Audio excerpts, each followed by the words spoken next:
Danish, Swedish, somewhere in between.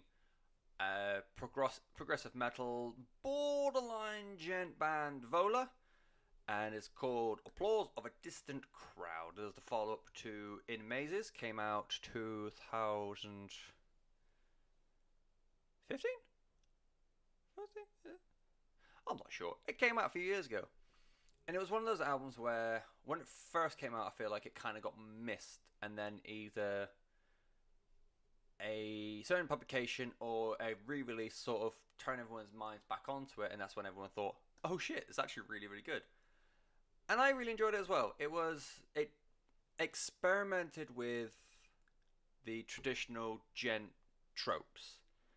Um, so I would describe In Mazes as a more gent album, especially recently when I went back and listened to it. The riffs on songs like, well, the two lead songs, which were Straight as Sky and The Same War, I believe they were called. The riffs in that are very borderline sludgy, but that's just because it's just a heavy impact that they've gone for with the more heavy end of their gent bass guitars. But I feel like the entire time through the album, they made sure to at least try and defy its identity. They didn't want to be a gent band. They wanted to be a. They did want to be seen as a progressive metal band, or at least have the album seen as a progressive metal album. And because you had like the heavy riff trade-off between the guitars and the synths do play such a key part in that album. And Applause of a Distant Crowd sort of carries on this. It is a lot more reserved. I'll describe this more as a prog rock album as opposed to metal. The lead singles, the first song I heard of it was Ghosts, which was it was a really cool song. It's very chilled, very synth back, almost a touch of the post rock in there. I know post rock gets attached to pretty much every album at the moment, but the chorus in it and some of the riffs in there, it was very like wall of sound, ambient sort of stuff, and it was super promising. It was not as heavy as anything on In Mazes, but a really fun song to start off with. And then Smart Friend came out, which was the second single. Initially, I wasn't too keen on this one, and it's sort of because I was gonna like pre-order the album. When I heard Smart Friend, I was on the line of maybe I should, maybe I shouldn't kind of thing, because money is scarce and I'm poor as fuck. And most because it was a weird. The verses on it, I'll have like this weird rap execution for the vocals and a borderline industrial at times.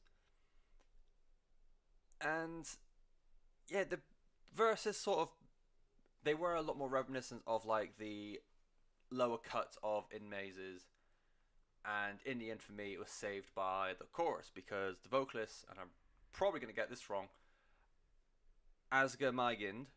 I I've been to that part of the world. It's very hard to tell when a G is supposed to be pronounced like a G or a Y. But I'm going to go with Asger Maigind. He's got such a strong voice to him. It is unreal. And to the point where he can say a song like Smart Friend, which I was completely writing off after listening to the first verse, when he came in the chorus and put his like went back to his like big broad voice, it was a case of okay, maybe wait for the album, which is what you should always do. You should never judge an album by like the first couple of songs. Everyone does it. It's annoying, but I suppose we shouldn't. I do it all the time. And yeah, but it got me more hyped for the new Vola album. And so when you heard, so you got Ghosts and you got Smart Friends, was wondering like which end is it going to go down? Is it going to be more Ghosts, where it is a more refinement from the first album, or is it going to be like Smart Friends, where it's got this weird experimental veil over it? Ended up going more towards the Ghost side of things. Even the heavier songs have those like post rock segments in there. You got a song like Ruby Pool, which is almost entirely piano led, and it's like a jazz beat backed post-rock song, which are two genres that shouldn't really go together, but it is a real laid-back, very chilled song, and the music is really interesting on certain parts of this album. Like Vertigo, when you listen to songs of Vertigo and Still on headphones, Vertigo sort of, it sounds like he's just in your head, which is very, very, very, very unsettling. And then again with Still, because again it's for a while it's isolated as him, and then it's hard to tell if it's like a bass riff or a low end like genty kind of riff in the background.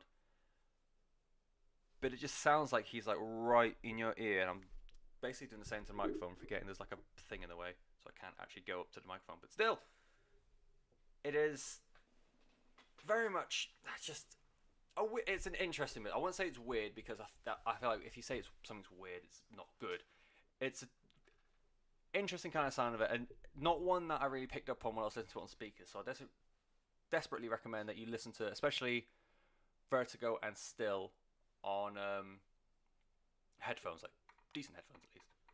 And I actually, again, it might be, oh fuck, punch my microphone again. It might be the age, because everything I said about the ballads in the Story So Far album is kind of the same for this.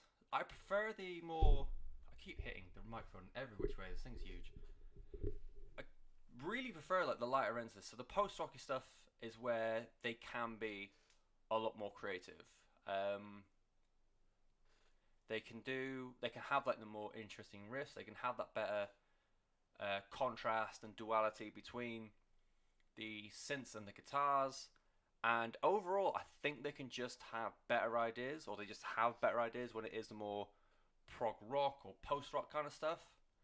When they try to go back to the OG like gent kind of sound and like the heavier end of things, it seems like they're putting it in to fill a quota that everyone else is telling them to do, which it's understandable. Like as much as music fans want, as much as music bands want to make whatever they want to make, they always have to have like that kind of one ear out for what fans want, because that way they make money, which is a sad reflection on the music business, I believe.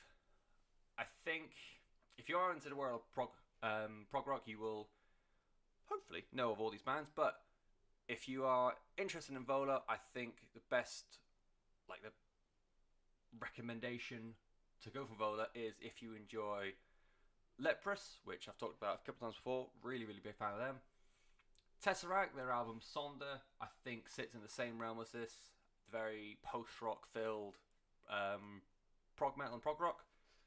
And Devin Townsend, when he was doing a Devin Townsend band, I think Project is a little bit too all over the place. You've got an album like Ghost, which is a very ambient, chilled back post rock kind of album, and then you've got a song like Deconstruction, which is an out and out almost death metal album.